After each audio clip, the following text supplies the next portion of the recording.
Estamos en vivo. Adelante, por favor.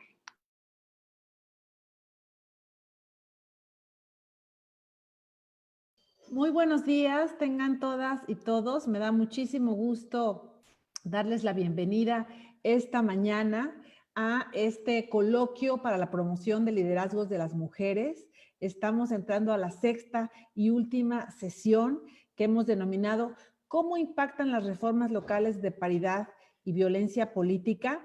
Y el tema específico que nuestra ponente del día de hoy hablará será sobre los retos de las mujeres ante el proceso electoral del 2021. Quiero agradecer cumplidamente la presencia del presidente del IEPCO, Gustavo Meijueiro, de la magistrada presidenta del Tribunal Electoral, Elizabeth Bautista. Ambas instituciones, junto con la ESMO, somos las integrantes permanentes del Observatorio de Participación Política de las Mujeres. Agradecer también la presencia de la fiscal Araceli Pinelo, quien también ha sido ponente, así como de la consejera Naima Enríquez, quien también fue ponente y moderó una de las mesas. Agradezco muy especialmente la participación de la doctora Carla Astrid Humphrey Jordan, consejera electoral y presidenta de la Comisión de Igualdad de Género del Instituto Nacional Electoral. Muchas gracias, Carla. Carla y yo fuimos además compañeras en la universidad, así que nos conocemos hace mucho. Y qué mejor forma de cerrar este coloquio que tenerte, mi querida Carla. Les mando un saludo de parte de la doctora Mónica Soto Fregoso, quien originalmente también estaba contemplada para participar, pero tuvo un contratiempo de carácter personal y le mandamos un saludo y que todo se resuelva favorablemente. Quisiera decirles que son muchas las personas que han contribuido para que pudiéramos hacer este esfuerzo del Observatorio de Participación Política de las Mujeres de Oaxaca, que me honro en presidir. El coloquio se ha desarrollado, como les decía, en 6 sesiones, con conferencias, conversatorios, mesas de análisis y discusión, destacando lo siguiente: 5 conferencias magistrales con 5 mujeres expertas en temas de violencia política y paridad. Además, contamos con la presencia de 35 ponentes, entre las que destacan 4 diputadas locales, 10 partidos políticos, con la representación de las personas, todas ellas mujeres, que llevan también los mecanismos de adelanto de las mujeres al interior de esos partidos. También integrantes de la sociedad civil y 17 representantes de instituciones gubernamentales, de las cuales 15 locales y 2 federales. Agradezco la participación del Instituto Estatal Electoral y de Participación Ciudadana y del Tribunal Electoral del Estado de Oaxaca por la planeación y la organización, así como al equipo de la Secretaría de las Mujeres de Oaxaca, de las áreas de comunicación social, encabezada por Aurelia Bermúdez, a Fátima Santiago Bejarano, que la verdad ha sido el pilar de todo este evento. Muchísimas gracias, mi querida Fátima, por todo tu esfuerzo. A Elsie Méndez y Alexander López Ibaja. La verdad es que este coloquio originalmente había surgido como un solo evento, pero bueno, después pensamos en grande y gracias a la sororidad y la solidaridad de personas como la doctora María del Carmen Alanís, de la maestra Tere Evia, de la doctora Janine Otálora, de la doctora Adriana Favela y por supuesto de las ponentes de hoy, de Carla Humphrey y Mónica Soto, que aunque no vaya a estar, está de corazón. Es que se convirtió en un evento pues de 6 sesiones y de talla nacional. Con este coloquio se proporcionó a mujeres autoridades, a municipales, a mujeres que están trabajando en partidos políticos y liderazgos comunitarios, a estudiantes, académicas, integrantes de la sociedad civil, medios de comunicación y público en general, información puntual y muy relevante sobre las recientes reformas en materia de paridad y violencia política contra las mujeres en razón de género, qué hacer, dónde acudir y cómo proceder en caso de una violencia política. Pero fundamentalmente el objetivo es animar a que más mujeres participen, se integren de lleno en todas las instituciones y órganos de la toma de decisiones. Sabemos que son grandes los retos, pero día a día tenemos que abonar el camino para que las mujeres puedan acceder a los cargos de elección popular, libres de todo tipo de violencia por razón de género. Así que muchísimas gracias. Me gustaría darle la palabra al consejero presidente Gustavo Meijueiro para que nos dirija unas palabras. Gracias, secretaria. Muy buenos días a todas y a todos. Saludo respetuosamente a mi querida consejera Carla Humphrey, Carla, un placer tenerte nuevamente en Oaxaca de forma virtual, pero espero que pronto pues ya puedas aquí acompañarnos de manera presencial. Saludo también respetuosamente a la fiscala Esther Araceli Pinelo, me da mucho gusto saludarla. Y por supuesto a quienes están unidos en esta plataforma, a mis colegas consejeras electorales, a la presidenta del Tribunal Electoral del Estado de Oaxaca, y a todas y todos ustedes que nos siguen a través que están unidos en esta sala y que nos siguen a través de las redes sociales, tanto de la Secretaría de las Mujeres como del IEPCO, como del Tribunal Estatal Electoral y por supuesto del Observatorio de Participación Política de las Mujeres en Oaxaca. Yo creo que Ana acaba de detallar el gran esfuerzo que se hizo entre todas las instituciones y principalmente de la presidenta del Observatorio de Participación Política de las Mujeres en Oaxaca para llevar a cabo este evento, que es cierto, empezó siendo un evento de un solo día, y creo que se ha convertido en un evento, ya lo decía ella, de talla nacional, en donde la relevancia era analizar, discutir, conocer más acerca de este conjunto de normas que ahora tenemos, que es la reforma para la prevención y atención de la violencia política de las mujeres en razón de género, y que ha sido conjuntado en las mesas con la reforma de paridad en todo, es decir, este conjunto de reformas del año pasado y de este año, que creo que ha sido muy significativo para nosotros, para todos y todos los que estamos aquí y quienes han participado en las mesas y los escuchas, pues poder conocer más acerca de estas reformas. Y para ello se ha contado con la presencia pues de lo mejor en el país, ¿no? Y en la entidad, por supuesto, para analizar y desmenuzar y conocer más acerca de los diferentes aspectos que aborda la reforma. El día de hoy también, por supuesto, estaremos engalanados escuchando a la consejera Carla Humphrey, y yo nada más quisiera felicitar la iniciativa, felicitar el trabajo de la presidenta del observatorio y reconocer la colaboración y la participación de todas las instituciones que han estado involucradas para que esto pueda llevarse a cabo. Yo creo que este es un claro ejemplo de que gracias a la colaboración interinstitucional podemos hacer grandes cosas, y en este caso pues atajar la violencia política por la participación de las mujeres en la entidad. Gracias, Ana, y un saludo respetuoso a todos y todas. Muchas gracias, querido Gustavo. Bueno, pues entonces vamos a la parte central de este evento, a la conferencia magistral de la doctora Carla Astrid Humphrey Jordan. Permítanme hacer una lectura de una breve reseña, porque ella tiene una amplísima trayectoria. Entonces les voy a mencionar algunos temas muy importantes de su trayectoria. Ella es doctoranda en Gobierno y Administración Pública por el Instituto Universitario Ortega y Gasset de la Universidad Complutense de Madrid. Es especialista en Derecho Constitucional y Ciencia Política por el Centro de Estudios Políticos y Constitucionales de España. Es licenciada en Derecho por el ITAM. Ha sido directora general de Asuntos Normativos de la Unidad de Inteligencia Financiera de la Secretaría de Hacienda y Crédito Público.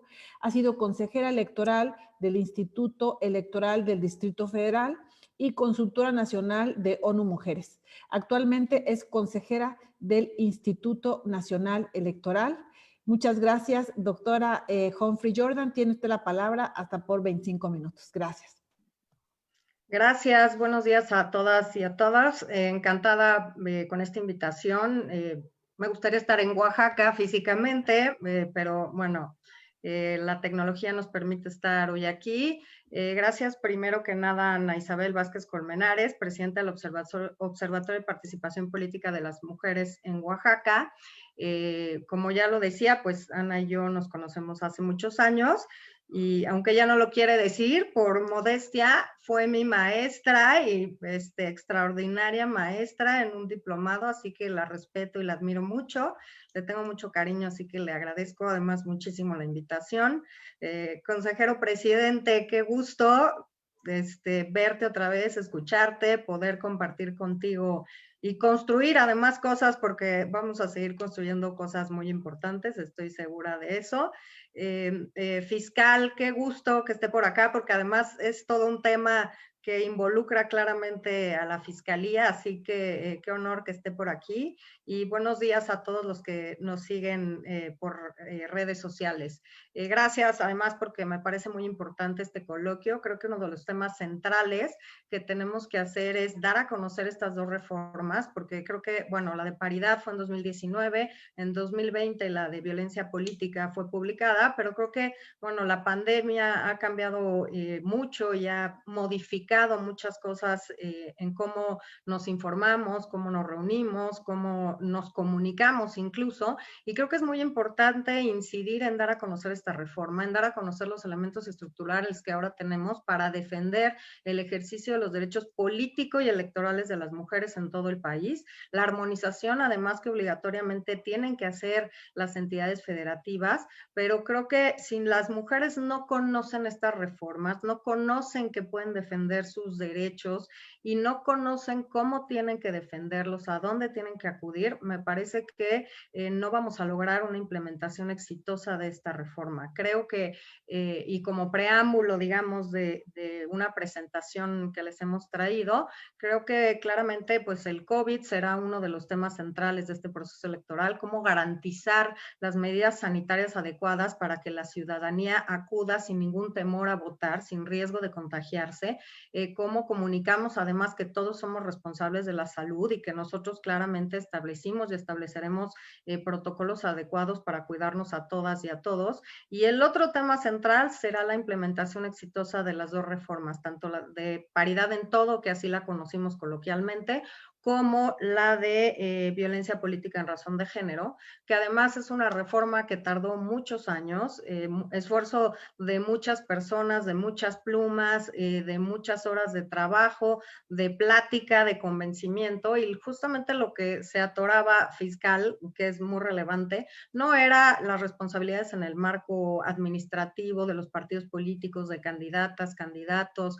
las sanciones a las que podían hacerse acreedores, sino justamente el tipo penal de violencia política, que nos parecía central, porque cuando empezamos desde el Tribunal Electoral con María del Carmen Alanís, que ya también estuvo en estos coloquios, a crear este protocolo para atender la violencia política en razón de género, justamente porque por la implementación de la reforma de 2014 y del principio de paridad, se visibilizó la violencia política hacia las mujeres en la creación de este protocolo, que era pues con el tribunal, el INE, la Secretaría de Gobernación, la entonces Procuraduría General de la República. Justamente se hizo este esfuerzo de tener las acciones necesarias para proteger a las mujeres. Por supuesto, claramente estaba la FEPADE ahí y era una cuestión necesaria el tipo penal.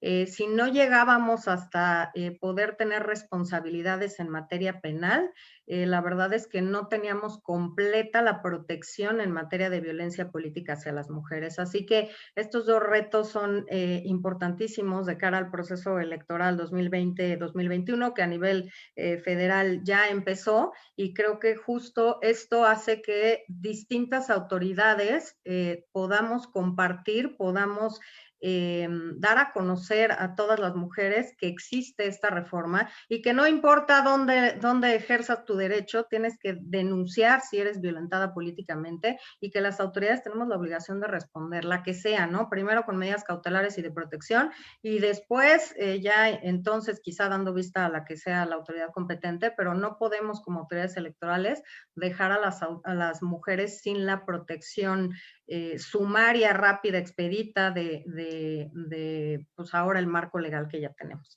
Empezaremos ahora sí con la presentación. Marisol, a quien ya conocen bien, nos hará el favor de poner esta presentación. Así que empezaría por cuáles son los retos centrales pues digamos, de este proceso electoral. Y a mi juicio, pues en primer lugar es que las mujeres accedan de manera equitativa a las esferas políticas de distintas maneras, como votantes, como candidatas, como representantes electas, como funcionarias públicas, obviamente, y aquí el énfasis, en paridad y en contextos y circunstancias libres de violencia. Hay que empoderar a las mujeres no solo como votantes, sino también en puestos directivos, ya sea en cargos electos, en la administración pública, en el sector privado, en el espacio académico. La reforma es muy clara, es mujeres en todo, paridad en todo.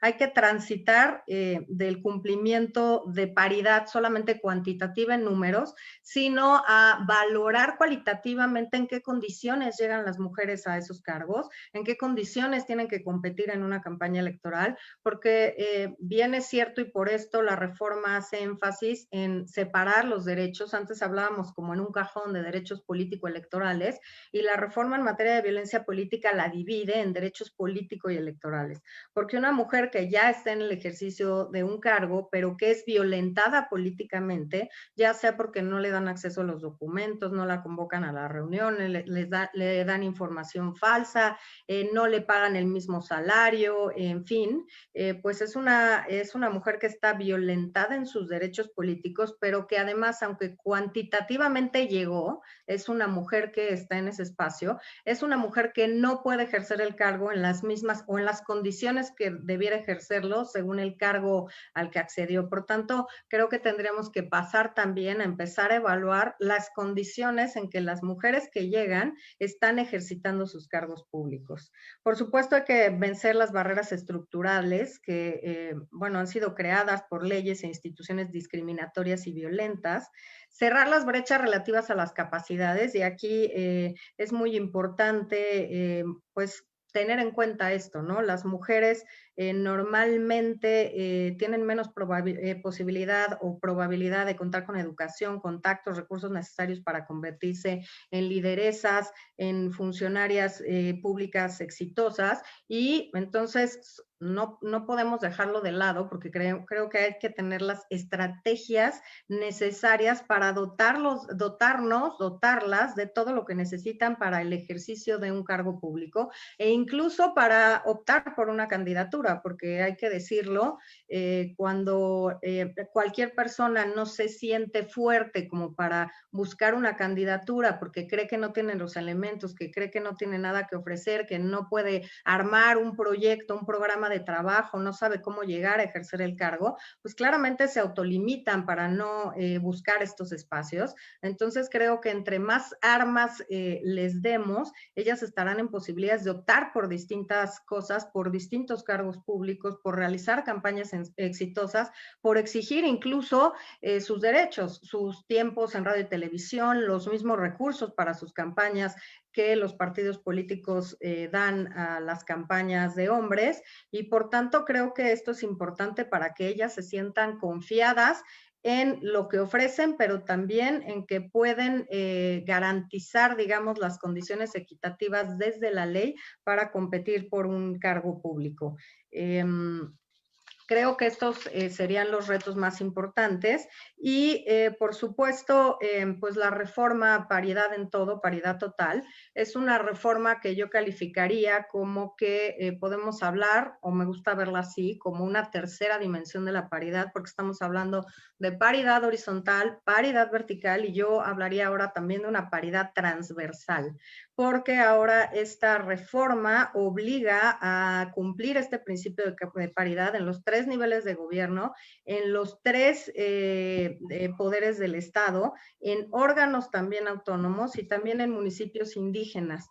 Por tanto, creo que es muy una nueva forma de visualizar cómo debe ser la participación de las mujeres y como autoridades, cómo garantizarla. ¿Cuáles son las herramientas, las acciones, los lineamientos, los acuerdos, etcétera, que tenemos que tomar para garantizar que el principio incluido en o incorporado en la Constitución en 2014 y ampliado en 2019 se cumpla de manera exitosa en todo el país? Me gustaría hacer referencia, y en este contexto, para ver el reto del que estamos hablando, de algunas cifras del proceso electoral pues que ya inició a nivel federal y que poco a poco distintas entidades se van uniendo también al proceso electoral, que en primer lugar habría que decir que el próximo año será la primera ocasión en la que en todo el país habrá elecciones. Todas las entidades federativas elegirán al menos un cargo. Habrá elecciones a gobernador, a gobernadora en 15 entidades federativas. Se disputarán en total 21,368 cargos de elección popular, que son 16% más que la elección de 2018. Y si hablamos de paridad, de estos 21,368 cargos de elección popular, 10,684 corresponden a mujeres, son para mujeres. Además, por primera vez se aplicará la reelección legislativa a la Cámara de Diputados y Diputadas. Obviamente se renovarán congresos locales, ayuntamientos, alcaldías, concejalías. Habrá voto desde el extranjero por primera ocasión, y en un atraso que yo siempre señalo del INE, habrá voto electrónico por internet. Ahora, desde 2014, la Constitución determina que el INE debe determinar, digamos, los criterios y las pautas como se debe hacer este voto por internet. Entonces, esta será la primera ocasión en que en 11 entidades federativas se elegirán distintas figuras, gubernaturas y también diputaciones migrantes, por la vía postal y también por voto electrónico. También la primera diputación migrante en la Ciudad de México. La lista nominal de electores y electoras estará integrada casi por 95 millones de ciudadanos y ciudadanas, e instalaremos 164,000 casillas, por lo cual tendremos que capacitar a más de 41,000 personas y tendremos que ir a tocar a las casas de casi 12,5 millones de personas para poder tener casi 1,5 millones de funcionarios en mesas directivas de casilla. Así que el reto es importante, y la paridad a la que estamos, digamos, viendo o queriendo garantizar en el Instituto Nacional Electoral, va, por supuesto, en las candidaturas, pero también digamos, en el ámbito interno, en intentar que las mesas directivas de casilla, que siempre además son más las mujeres que participan, también sean paritarias, que las personas que sean capacitadores y capacitadoras electorales sean también paritarios. Por primera vez, además, a esta figura que se llama capacitador asistente electoral, están siendo ya capacitados en una estrategia, y se les dará cursos sobre violencia política de género y paridad, para que también ellos, desde esta función importantísima que llevan a cabo, sepan qué es la violencia política, sepan cuál es el marco normativo, sepan qué hacer si están en presencia o les dan a conocer un acto de violencia política. El tema central, y lo hablábamos Ana y yo al principio de esta plática, es revertir los niveles de subrepresentación de las mujeres en todo el país, pero sobre todo en el ámbito local, municipal, y también en los cargos unipersonales. Es sabido por todos que no hemos tenido una presidenta de la República, pero me estoy refiriendo también a gobernadoras, a presidentas municipales, a regidoras, a concejalas, en fin. Hay que decir que en este tema, pues la deuda es enorme. En todo el país solo hay 2 titulares de Poder Ejecutivo, la jefa de gobierno en la Ciudad de México y la gobernadora Pavlovich en Sonora, y en nuestra historia solo hemos tenido 9 gobernadoras en el país. Y únicamente 21% de los municipios tienen presidentas municipales, aunque platicaba ya con Ana, que en los municipios con sistemas normativos internos alcanza apenas el 4.5%, y por tanto, bueno, hay que redoblar esfuerzos desde lo local, pero también desde lo federal, para empoderar y hacer que más mujeres en estas comunidades lleguen a estos cargos. Y es importante llegar a estas comunidades, llegar en sus lenguas.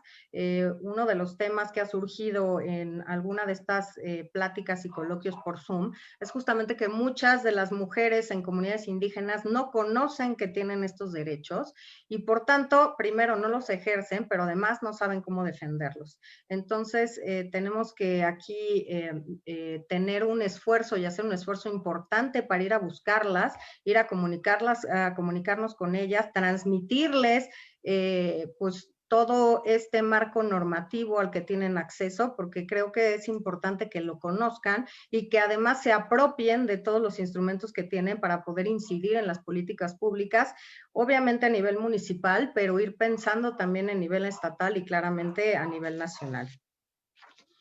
El reto está en transitar entonces de la igualdad formal a la igualdad sustantiva. Hay que materializar las reformas. Como decíamos, hemos avanzado en este tema a golpe de sentencias y a golpe de reformas constitucionales y legales. Pero si en los hechos no materializamos una implementación exitosa de estas reformas, no vamos a llegar a esta igualdad sustantiva, que es la que al final de cuentas nos importa. Hablaba al principio de dos cosas relevantes. Primero, del tipo penal, y la segunda, también de la armonización que se debe dar a nivel de entidades federativas, y que la Sala Superior ha tomado pasos importantes en esta materia, en garantizar la paridad y los contextos libres de violencia para la participación política de las mujeres. Y en los casos en que los congresos locales no han realizado esta armonización legislativa dentro de los 90 días anteriores al inicio del proceso electoral, la Sala Superior ha mandatado la emisión inmediata de estas reformas, pero además mandatado al OPLE, en este caso de Nuevo León, a crear lineamientos para garantizar los parámetros de ambas reformas y que las mujeres de Nuevo León, en este caso, no se queden primero sin las garantías de la reforma de 2019 respecto a paridad en todo y a los cargos a los que pueden tener acceso y deben tener acceso, pero también, por supuesto, en el tema de violencia política. Por tanto, las mujeres, en este caso de Nuevo León, estarán protegidas, digamos, por los lineamientos que ya emitió el OPLE de Nuevo León, pero además esta sentencia la sala determinó que se hiciera del conocimiento de todos los OPLEs en el país, con la finalidad de que si cualquier otra entidad federativa está en esta falta de no hacer la armonización dentro del plazo constitucional para que aplique en esta elección, entonces por lo menos tengan los lineamientos para que las mujeres puedan proteger sus derechos.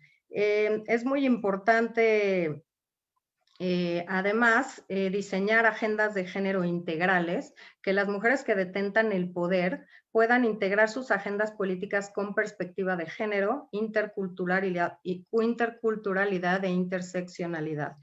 Hay que capacitar, por supuesto, a mujeres, hay que dotarlas de herramientas para que puedan entonces hacer cambios sustantivos, y me parece que un ejemplo importante de esto es que a raíz de la reforma y la implementación, digamos, de la reforma, logramos o se logró crear una bancada de mujeres al interior de la Cámara de Diputados y Diputadas, que si bien no tiene un sustento en la ley orgánica, sí funciona como un espacio en que mujeres de todos los partidos políticos se apoyan y han generado estas dos reformas muy importantes, la de paridad en todo y la de violencia política, y justamente se debe al número de mujeres que están en esos espacios, que son diputadas en este momento, y que creo que es palpable entonces cuáles son los cambios y las consecuencias de que más mujeres se integren a los espacios de decisión pública. Un hecho palpable y de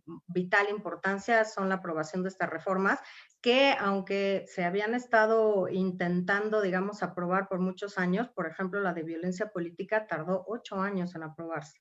Entonces, creo que esta sinergia que resulta de que más mujeres estén en esos espacios y vean con otros ojos y tengan estas agendas integrales de género, provoca estas cosas muy relevantes y muy importantes para el país.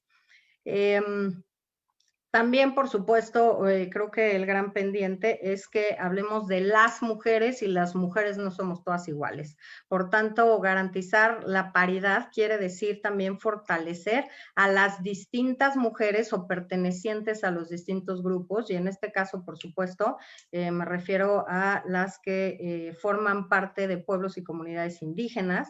Y aquí, pues la distritación del INE para la elección anterior determinó o estableció 28 distritos indígenas en el país, y esto lo hizo con base en aquellos que tuvieran más de 40% o más de población indígena, y dentro de estos, los que contaran con 60% de población indígena, que son 28 en el país, se determinó que, no, son 18, sí, 28, no, son 13, que hubiera cuotas solamente indígena.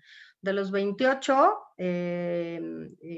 digamos, distritos indígenas, 13 obligatoriamente tenían que postular a un integrante de la comunidad o pueblo indígena, y además hacerlo de manera paritaria. Esto llevó a que nuestro actual Cámara de Diputados y Diputadas haya 13 diputaciones indígenas, 10 de hombres y solamente 3 para mujeres, lo que hace evidente que tenemos que reforzar las acciones, y particularmente las acciones que favorezcan a mujeres indígenas para que ocupen estos espacios públicos. Estamos pensando, y así lo anunciamos en el observatorio también, que tuvimos la reunión hace poco, en el Observatorio de Participación Política de las Mujeres, digamos a nivel nacional, que estaríamos aprobando aumentar esta cuota de distritos solamente indígenas, de cuotas indígenas. Hay, digamos, distintas posturas, pero al menos lograremos bajar del 60% de población indígena al 50%, y esto hará aumentar, digamos, esta cuota de 13 distritos a 18. Entonces, claramente para mí, lo ideal sería que en estos 28 distritos fuera obligatoriamente cuota indígena, pero bueno, pues somos 11 en el Consejo General del INE y esperemos que haya apoyo para esta postura, pero bueno, de entrada sí lo bajaremos del 60 al 50, casi es un hecho. Hay que acompañar también y dar seguimiento a observatorios que, como el de Oaxaca, muy importante, tanto en la construcción del índice de paridad política en el ámbito local, también de violencia política, igualdad sustantiva y también de liderazgo político. Y también acercarnos a otro grupo, a las mujeres afromexicanas, que también sabemos que claramente pues hay en los estados de Oaxaca, de Guerrero y de Veracruz, y queremos llegar a ellas también para que puedan tener acceso a estos cargos de elección popular. Estamos también intentando, pensando y diseñando una cuota que pueda ajustarse también a las mujeres afromexicanas. Y pues por último, difundir contenido sobre buenas prácticas, capacitación, promoción, liderazgo, y también hacerlas como difundirlas y hacerlas del conocimiento de las mujeres, ¿no? Porque creo que entre más formas de capacitación puedan tener acceso, más contactos, más temas que les puedan interesar, creo que podremos tener muchas más mujeres interesadas en muchas más cosas y capacitándose cada vez más en cosas distintas. hablaba justo de esto, de la elección de 2018 que hizo gracias a la reforma de 2014, que hoy tengamos diputadas en un 48.3% de la Cámara de Diputados y Diputadas. Esto nos coloca a un quinto nivel internacional respecto a la participación de mujeres en cámaras bajas, y en el Senado llegamos a 49.21 escaños y somos el segundo Senado del mundo con más mujeres que lo integran. Y pues creo que ha sido evidente cómo se han articulado muchas acciones de género, muchas reformas que tienen este objetivo de empoderar a las mujeres gracias a esta bancada o a esta integración cada vez mayor de mujeres a los congresos. Para nadie es sorpresa que estamos hablando claramente de la Cámara de Diputados y Diputadas, del Congreso de la Unión, pero que tenemos congresos locales en el país con mayoría de mujeres, tanto porque ganaron sus espacios en mayoría, en los espacios de mayoría, y además después por las candidaturas que tenían que ocupar o que deben ocupar por representación proporcional, pero tenemos congresos locales con más mujeres que hombres. Un dato relevante que nos llama la atención, y me parece desafortunado que nos llame la atención en el 2020, pero bueno, es la primera vez en 2018 que se eligen presidentas de ambas cámaras. 2 mujeres presidían las mesas directivas del Senado y de la Cámara de Diputados y Diputadas, pero además este año, hace pocos meses, una mujer dejó la presidencia de la mesa directiva de la Cámara de Diputados y Diputadas para darle o transmitirle este cargo a otra mujer, una foto, digamos, una escena inédita en nuestra historia política y democrática que creo que tenemos que empezar a ver más seguido, pero bueno, en esto llamó mucho la atención justamente porque era la primera vez en nuestra historia que teníamos que una mujer dejaba el cargo y se lo daba, se lo daba a otra mujer. Pues ahora, como bien saben, estamos llevando a cabo la elección de un partido político, así lo mandató el Tribunal Electoral del Poder Judicial de la Federación. Aprovecho también para mandar un saludo a la magistrada Mónica Soto, también esperando que todo esté bien. Pero bueno, nos mandataron en 45 días naturales hacer la elección de un partido político por encuesta, que, bueno, claramente las sentencias se acatan, los institutos locales electorales no hacemos encuestas, y que tuvimos que recurrir a encuestadoras, digamos, certificadas para hacer este proceso, pero en tema de paridad fue un tema importante, porque hasta ahí llegan las resistencias. A ver, la paridad es un principio constitucional, hay que cumplirlo sí, siempre y en todos los casos. El estatuto de este partido político establece claramente que la presidencia y la dirigencia, la secretaría general del partido no pueden recaer en personas del mismo sexo, y por tanto, desde los lineamientos y la convocatoria, pues debíamos nosotros tener las condiciones y generar los elementos para garantizar la paridad. Sin embargo, pues lo propuse tanto en los lineamientos como en la convocatoria. Desafortunadamente, la mayoría de mis compañeras y compañeros no estuvieron de acuerdo con incorporar la paridad, y bueno, esto, y entre otras cosas, porque ha sido un proceso muy impugnado, se impugnó este tema de la paridad. La Sala Superior dijo que es obligatoria, que teníamos que cumplir con la paridad, garantizar nosotros la paridad. Así que nosotros habíamos propuesto desde mi oficina que la paridad debía estar garantizada de distintas formas, incluso hasta cómo tenían que preguntarle a la o el ciudadano, cómo tendrían que ir, digamos, acomodados hombre y mujer alternadamente, no los hombres todos al principio y las mujeres al final de la encuesta, pero también pues que en esta encuesta se determinó que solo 6 personas serían las que, digamos, estarían en la etapa final de la encuesta para la presidencia y 6 para la Secretaría General.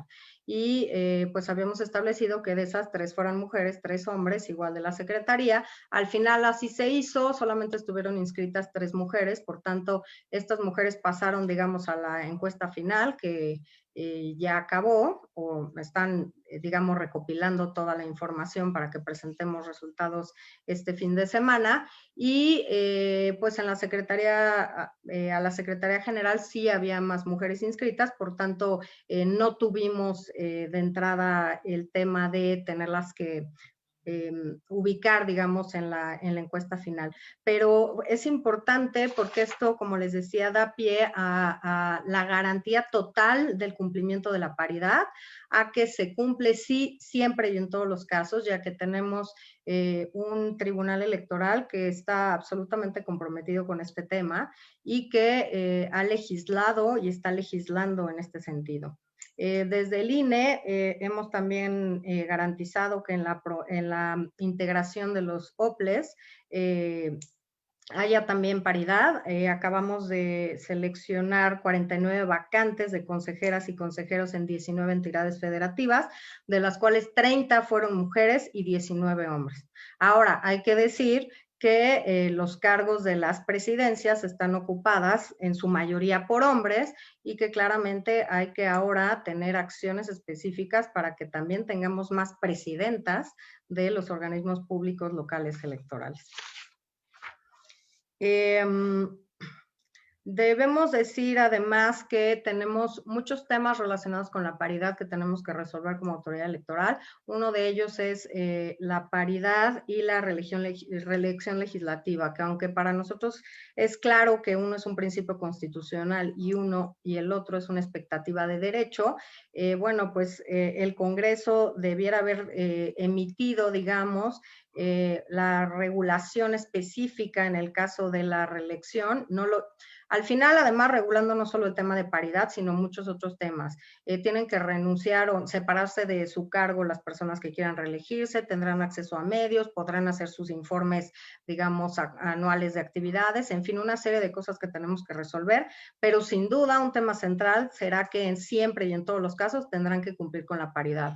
Al final, el tema de la reelección legislativa es un tema popular, es un tema que deciden los partidos políticos y, por tanto, desde el INE vigilaremos que la paridad con reelección o sin reelección se cumpla, con coaliciones o sin coaliciones se cumpla. Los partidos deben cumplir la paridad en todos los casos. Muy importante, y ya lo decían al principio tanto Ana como Gustavo, además hay que fomentar la cultura de la denuncia. Si las mujeres saben que tienen estos derechos y que los tienen que ejercer en condiciones libres de violencia y conocen además cuáles son los actos u omisiones que generan o que están calificados como violencia política, es importante que denuncien cualquier forma de violencia política y además que haya este litigio estratégico que hubo desde 2014-15 con la implementación de la reforma de paridad para ayudar a mujeres en distintas entidades federativas para garantizar sus derechos. Además, la forma de resolver está cambiando. La Sala Superior ha determinado, particularmente en un par de sentencias de hace unos meses, que la carga de la prueba se revierte y que ahora el que debe probar que no ha violentado a una mujer es justamente el que esté acusado de haberla violentado, no al revés. La mujer no debe probar que ha sido o que ha sufrido violencia política, sino que es al revés, lo cual nos parece un cambio muy trascendente en cómo la víctima ahora no tiene que además probar que fue violentada, sino que la carga de la prueba cambia, lo cual nos parece que siente un precedente importante y es un cambio importante en cómo tanto las autoridades jurisdiccionales como las administrativas tenemos que ver este tema, tenemos que enfrentar el tema de la violencia política. Aprobamos también una reforma para crear un reglamento para crear un procedimiento especial sancionador concretamente en materia de violencia política y obviamente con medidas como señala el artículo 475 de la ley, con medidas de protección, medidas cautelares, pero también con perspectiva de género, con análisis de riesgo, con planes de seguridad, con la determinación de víctimas directas, indirectas y potenciales, con tutela preventiva, reparación integral del daño y pues ya justamente hay ya la primer queja en materia de violencia política de un asunto anterior, pero que se acaba de presentar y que, bueno, justamente estamos viendo cómo opera el PES, porque, bueno, claramente pues el marco normativo es perfectible y si no funciona habrá que adaptarlo para que sea eficiente, para que garantice la integridad y la seguridad de las mujeres en primera instancia, pero también para que lo haga de forma rápida y no les limite el ejercicio de sus derechos en una campaña electoral. Si no resolvemos rápido dentro de una campaña, podemos hacer que una mujer se quede sin poder participar en una contienda electoral porque no tuvo un acceso expedito a la justicia. La Sala Superior también, y lo platicamos ya en un foro que tuvimos con el consejero presidente de Oaxaca, nos mandata crear un registro nacional de personas sancionadas en materia de violencia política y justamente siguiendo primero una sentencia de Sala Regional Jalapa que tenía que ver con un caso de Oaxaca, hacer este registro a nivel nacional y nos ordenó además crear estos lineamientos antes del inicio del proceso electoral para que este registro empezara a funcionar el 7 de septiembre. Aprobamos estos lineamientos el 4 de septiembre y creo que hay que decir, porque también hay que hacerlo público, hay que publicitarlo, que es una herramienta muy importante porque primero, hace que todas las autoridades tengamos que cooperar para compartirnos los datos actualizados sobre los temas de violencia política, para que tengamos un solo registro nacional, aunque cada autoridad puede tener su registro local, en que se encuentre toda la información de violencia política, nombres, sentencias, causa, cuánto tiempo va a estar en este registro la persona sancionada. Pero además, este registro es público, cualquier persona puede entrar y ver si una persona está inscrita o no en ese registro, y por tanto, este es un tema importante para inhibir la violencia política. Ninguna persona quisiera ver su nombre registrado, por supuesto, públicamente, sobre un hecho como el de violencia política, y por tanto, nos parece muy importante que estas son acciones que se dan como para ir implementando exitosamente esta reforma, materializando la reforma y garantizando espacios libres de contexto para las mujeres. Este registro estará alojado, se está creando, digamos, informativamente, pero estará alojado en el portal de internet del INE para que cualquier persona pueda consultarlo en cualquier momento. Habría que decir que no necesariamente la persona inscrita en este registro pierde su derecho a ser postulado como candidata o candidato a un cargo de elección popular, pero sí que será un elemento que las autoridades tendrán que tomar en cuenta a la hora de verificar si cumple requisitos una persona, particularmente si cumple con el requisito de un modo honesto de vida. Además, desde la ley, desde la reforma en materia de violencia política, se ordena que el Instituto Nacional Electoral emita unos lineamientos para que los partidos políticos prevengan, atiendan, sancionen, reparen y erradiquen la violencia política en razón de género. Estamos justamente en la construcción de estos lineamientos que queremos aprobar este mes, porque queremos tener ya como el marco jurídico para que los partidos políticos tengan certeza, pero sobre todo para que las mujeres, cuando inicien las etapas de precampaña y campaña, que es cuando desafortunadamente aumentan los casos de violencia política, sepan que sus partidos tienen que tener lineamientos, órganos, procedimientos y darles también garantías de protección en el ejercicio de sus derechos. Uno de los temas que también a propuesta de la bancada esta que les comento de mujeres en Cámara de Diputados es que las mujeres de distintos partidos están impulsando, seguro se acuerdan de estas declaraciones 3 de 3 en materia de corrupción, de transparencia, ahora un 3 de 3 contra la violencia, para que las y los candidatos presenten, digamos, estamos evaluando cuál es el mecanismo, si los partidos deben ellos verificar, digamos, estas tres conductas que ahorita les referiré, o si las y los candidatos deben presentar un formato bajo protesta de decir verdad, de que no han sido condenados por deudas de pensiones alimentarias, ni por agresiones sexuales o por violencia de género. Así que nos parece también importante para sensibilizar y concientizar garantizar a las personas que quieran postularse por un cargo público que esto será, si no es un requisito, digamos, de ley formal que esté ya en nuestra legislación, sí es un tema importante para que cada uno que solicite, digamos, un cargo de elección popular, tenga claro que esto es un tema en el que estaremos poniendo atención particular. Por supuesto, estaremos emitiendo estos lineamientos en cumplimiento de la ley y el tema es también, pues, la resistencia de los partidos políticos por modificar sus estatutos en este momento para hacerse de estos procedimientos y órganos autónomos para los casos de violencia política, por lo cual lo que haremos muy claramente es que en tanto no aprueben estas reformas, porque ya estamos en proceso electoral, los que serán obligatorios serán los lineamientos que apruebe el Instituto Nacional Electoral. Un tema muy relevante y creo que tenemos que hacer mucho énfasis es los medios de comunicación. No solo porque ya tenemos sanciones que aplican a las personas que utilicen los tiempos en radio y televisión para violentar mujeres, como la suspensión inmediata de esa campaña. Si se acredita la violencia política, se retira ese tiempo a la persona que haya violentado a una mujer y se le otorga este tiempo a la mujer, y también deben ofrecer disculpas públicas, sino que creo que también es necesario que los medios de comunicación conozcan la reforma en materia de violencia política para que sepan qué acto o qué omisión constituye un acto de violencia política, para que no reproduzcan estereotipos de género, prejuicios, no discriminen, y también para que las candidatas tengan el mismo tiempo, digamos, el mismo tratamiento, tanto las campañas de mujeres como de hombres.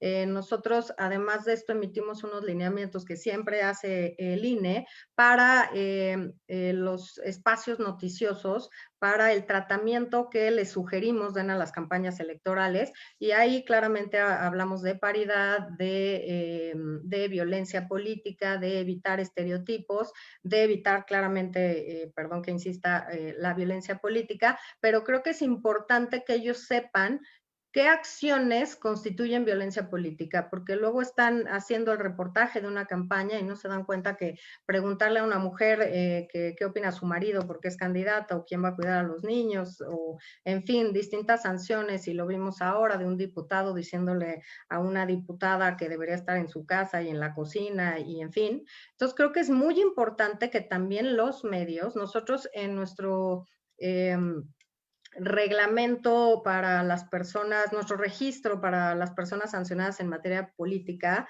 de violencia política, establecimos como agravante que una persona de los medios de comunicación que haya sido sancionada por cometer violencia política, pues tenga que estar más tiempo en nuestro registro. Es decir, es un agravante porque claramente el impacto que tiene un acto de violencia o una omisión de violencia política contra una mujer en medios de comunicación es mucho más relevante por el alcance que tiene, el impacto que tiene, y obviamente pues los efectos en una campaña electoral.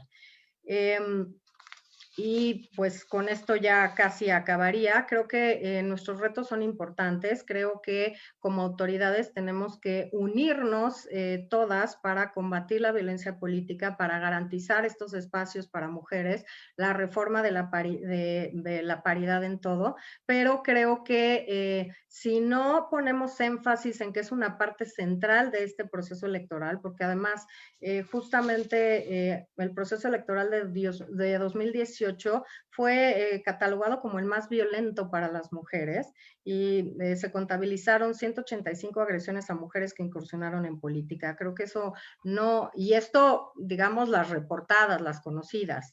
Entonces, creo que no podemos dejar que los procesos electorales cada vez sean más violentos, que el discurso del odio gane más terreno, y tenemos que combatir con información, con acciones afirmativas, con acciones contundentes para garantizar el ejercicio de los derechos, para garantizar las condiciones libres de violencia para la participación política, y creo que a cada uno y a cada una de nosotras nos toca mucho por hacer en este tema, desde la trinchera en la que estamos, desde la posición en la que estamos, y creo que el compromiso, además de que más mujeres conozcan estas reformas y más mujeres defiendan y ejerzan sus derechos y sepan cómo defenderlos, es muy importante. Creo que la denuncia será un factor importante que nos permitirá medir además dónde o cuáles son las razones o las formas en las que se violenta más a una mujer y cuáles son las estrategias puntuales y las acciones concretas que tenemos que emprender para ir eliminando en esos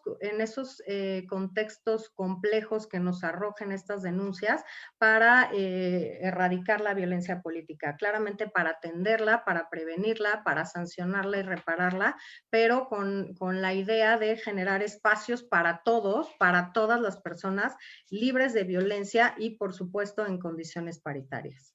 Muchas gracias a todos y a todas por su atención. Al revés, querida Carla, espléndida tu presentación, clara, y además apunta a los retos que tenemos, pues ya, inmediatamente. Me gustaría, están aquí también la consejera Naima Enríquez, ella muy atenta. ¿Cómo estás, querida Naima? Tomó notas de algunas de las preguntas del público. A ver, Naima, si nos quieres decir qué han preguntado. Yo, por lo pronto, Carla, te tengo una que también vi por aquí, que preguntan cómo se puede promover la paridad en las gubernaturas, dado que va a haber procesos electorales de gubernaturas.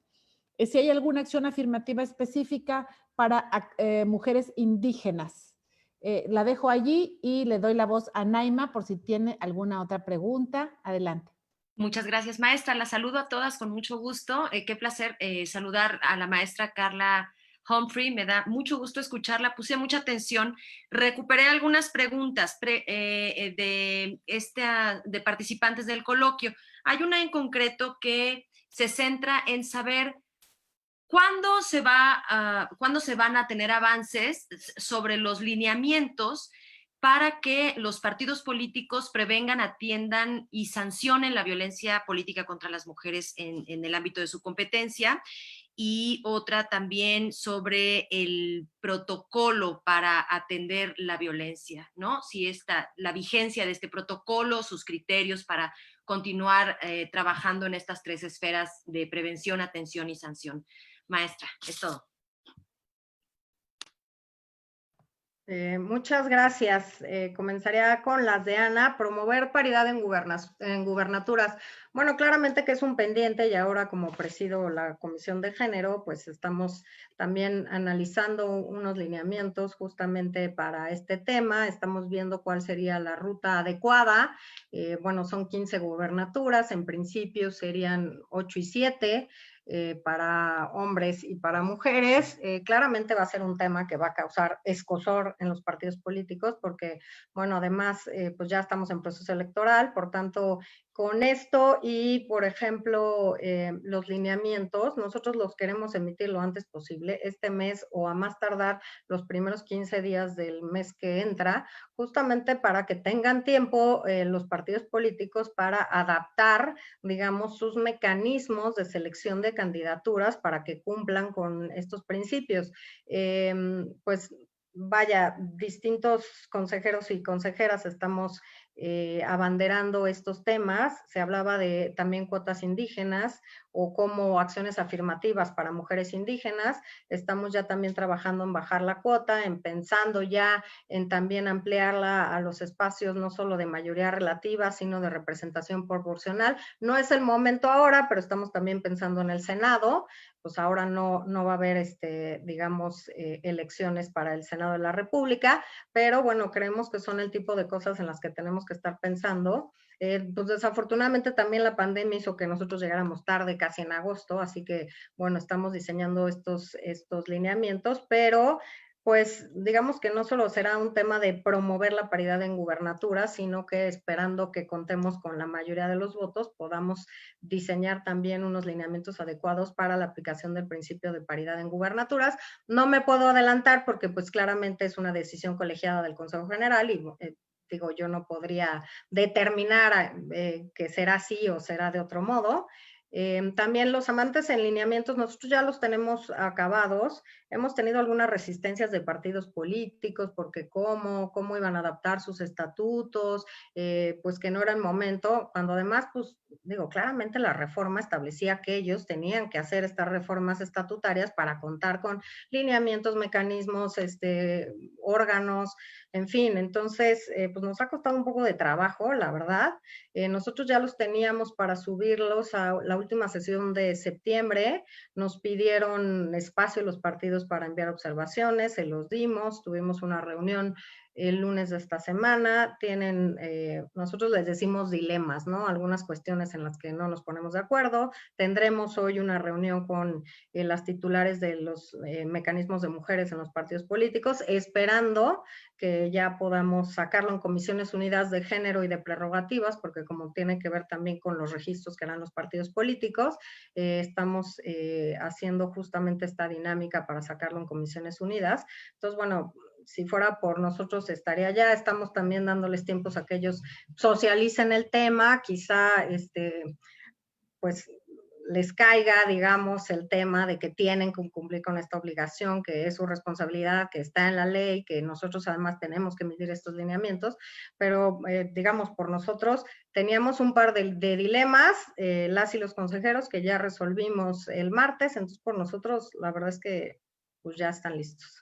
Los protocolos, creo que es un tema importante los protocolos, porque digamos que nos dimos los protocolos cuando no había reforma en materia de violencia política, ¿no? Entonces creo que en ese sentido, yo pensaba en que quizá ya no eran necesarios con la reforma, pero ahora no sé si tendríamos que tener como protocolos distintos. Por ejemplo, cuando hable una mujer que está siendo violentada, la persona que atienda esa llamada, qué acciones debe seguir para garantizar que tenga acceso a justicia. Quizá ya debemos como afinarlos en el tema de cómo materializar e implementar la reforma en materia de violencia política. Antes, todo lo que decíamos en los protocolos, medidas cautelares, cómo llevar, digamos, a la acción conjunta de otras autoridades, por ejemplo, en materia de protección, pues a la policía o a la Secretaría de Seguridad, en fin, pues eso, digamos, ya está en la ley, ¿no? Entonces, creo que lo que tendríamos que hacer es lo siguiente, ver cómo facilitamos la implementación de la reforma, y quizá habría que bajar cosas puntuales a protocolo, pero sobre todo para darle también garantías a nuestros funcionarios de órganos electorales y quizá de otras dependencias, de cómo actuar en los casos de violencia política. ¿A quién refiero? ¿Qué documento pongo a disposición de la mujer violentada? Si es por teléfono, ¿cómo tengo que actuar y encauzar, digamos, una queja? En fin, creo que quizá para esta garantía como muy clara en este tema. Muy bien, pues me gustaría, tenemos que ir cerrando porque la doctora Carla tiene que irse, entonces me gustaría escuchar unas reflexiones finales tanto de la fiscala Araceli Pinelo como de la consejera Naima Enríquez, para que pudiéramos, si ustedes están de acuerdo, dar fin a la sexta sesión del coloquio. Fiscal Araceli Pinelo, gracias. Gracias, pues buenos días. Primero agradecer la invitación a todas las integrantes del Observatorio de Participación Política de las Mujeres. Desde luego felicitar a la consejera electoral Carla Astrid Humphrey, porque principalmente una excelente conferencia, nos acaba de dar una relatoría muy clara de todas las reformas que se están realizando, pero principalmente el gran trabajo que están haciendo desde el Instituto Nacional Electoral.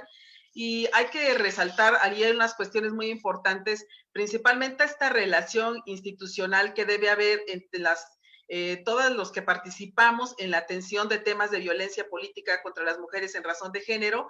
Y acá comentaba ella un tema primordial como es esta paridad transversal que nos hablaba para atender. Desde luego es estos grandes niveles que tenemos para revertir esta subrepresentación entre las mujeres, porque, bueno, tenemos una mínima participación todavía de las mujeres, aunque ha habido avances y reformas legislativas, y desde luego estos 10,684 cargos y oportunidades que tienen las mujeres para participar ahora en estos procesos electorales va a ser base, y desde luego la participación de todos y cada uno del Instituto Nacional Electoral, de los OPLES en las entidades federativas, acá en nuestro caso del Estado de Oaxaca, del Instituto Estatal Electoral y Participación Ciudadana, del Tribunal Estatal Electoral y desde luego de la Fiscalía especializada en delitos electorales, porque ahora con estas reformas a la Ley General en materia de delitos electorales, bueno, tenemos una participación muy activa. Como bien lo dijo, era muy necesario las reformas que se hicieron al delito en sí de violencia política contra las mujeres. Y bueno, ahora estamos en esta nueva coyuntura para atenderla de una manera integral y sobre todo para atender y estar muy pendientes de todos los lineamientos que se van también dictando en el orden administrativo y jurisdiccional. Para nosotros en materia penal, desde luego que es algo principal, porque tenemos las propias guías de actuación y las propias Código Nacional de Procedimientos Penales, Ley General de Víctimas, donde atendemos a las mujeres que presenten una denuncia en materia de violencia política, pero todos estos ordenamientos desde luego que nos ayudan, que son base para poder atender a las mujeres. Yo felicito a todos los compañeros que participaron en este coloquio, que la verdad fue la participación primordial de todos ellos, principalmente de la maestra Ana Vázquez Colmenares. Agradezco mucho a la Secretaría de las Mujeres de Oaxaca, al maestro Gustavo Meijueiro, también consejero presidente del Instituto Estatal y Participación Ciudadana, a la maestra Naima Enríquez, a la maestra Carmelita Cibaja Ochoa, que también estuvieron muy activas, a la magistrada Elizabeth Bautista del Tribunal Estatal Electoral. Muchas gracias, porque gracias a ellos tuvimos la oportunidad de tener esta gran colaboración de todas las instituciones. Gracias, consejera, agradezco mucho y la felicito por su participación. Gracias, querida fiscala.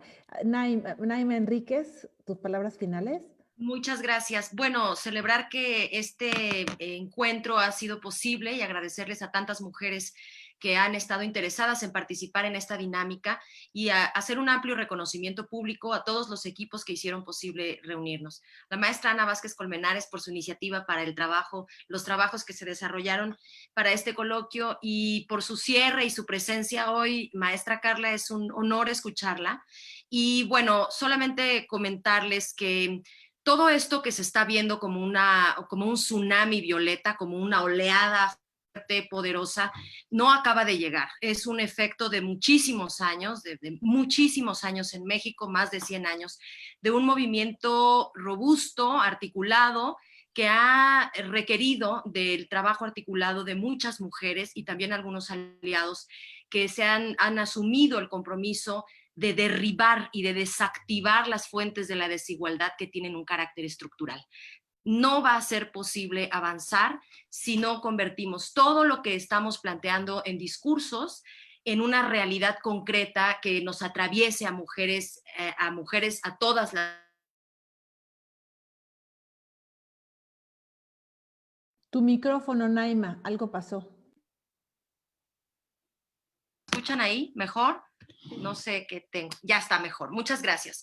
Bueno, quería solamente cerrar como la importancia que tiene, mi amor, es mi bebé que se atraviesa, la importancia que tiene que entendamos que no es una ocurrencia reciente, que esto responde a un movimiento muy importante que se ha inspirado en los avances y en las gestiones que se han hecho en otros espacios en el mundo. Es una demanda y una exigencia de más de la mitad de la humanidad para participar en los espacios donde se decide, donde se ejercen recursos, donde se toman decisiones, donde se distribuye el poder, y ahí nosotras tenemos derecho a la mitad en todo, absolutamente. Entonces, solamente dejar en la mesa en esta oportunidad para el cierre, en este coloquio, maestras, que si no nos sumamos, vamos a estar del lado equivocado. Hombres y mujeres necesitamos refrendar compromisos sin temores, sin miedos, porque no hay vuelta atrás. Están transformándose las estructuras. Tiene razón la maestra Carla. Estamos en construcción, están a prueba las reformas, vamos a esperar criterios jurisdiccionales. Hay cuestiones que se van a ir construyendo en el camino, pero necesitamos perspectiva feminista aquí, agendas feministas, no nada más soy mujer y puedo, sí, tienes derecho, pero necesitamos que esos contenidos de las agendas contengan, pues, estén compuestas, quiero decir, de las necesidades concretas, reales de las mujeres. Hay que ir a escuchar a las mujeres indígenas, hay que escuchar a las mujeres, tenemos que poner los micrófonos allá, para escuchar a las mujeres afro y conocer cuáles son sus agendas, sus necesidades prácticas del cotidiano y sus intereses estratégicos en el ejercicio de todos sus derechos. de todos sus derechos como humanas y como ciudadanas. Muchísimas gracias por este esfuerzo y gracias a todas las mujeres que están interesadas para apropiarse y para contar con más y mejores herramientas para ejercer su derecho humano a la ciudadanía, al ejercicio político en democracia. Muchísimas gracias y felicidades a todas y a todos. Pues muchísimas gracias. Suscribo cada una de tus palabras, así que ese fue un cierre fantástico. Gracias a todas las personas que participaron. Gracias, doctora Carla Humphrey. Muchísimas gracias por permitirnos cerrar con broche de oro estos 6 coloquios. No se queda aquí. La violencia política tiene muchos caminos, tenemos que estar muy atentas, tenemos que colaborar. Ya la próxima semana les comparto que vamos a iniciar con la mesa interpartidaria dentro del Observatorio de Participación Política de las Mujeres, un espacio privilegiado para que las mujeres de los partidos políticos puedan traer sus inquietudes y podamos justamente ir resolviendo y atendiendo. Muchísimas gracias, que tengan una excelente mañana y gracias a todas y a todos. Muchas gracias a todas y a todos. Gracias.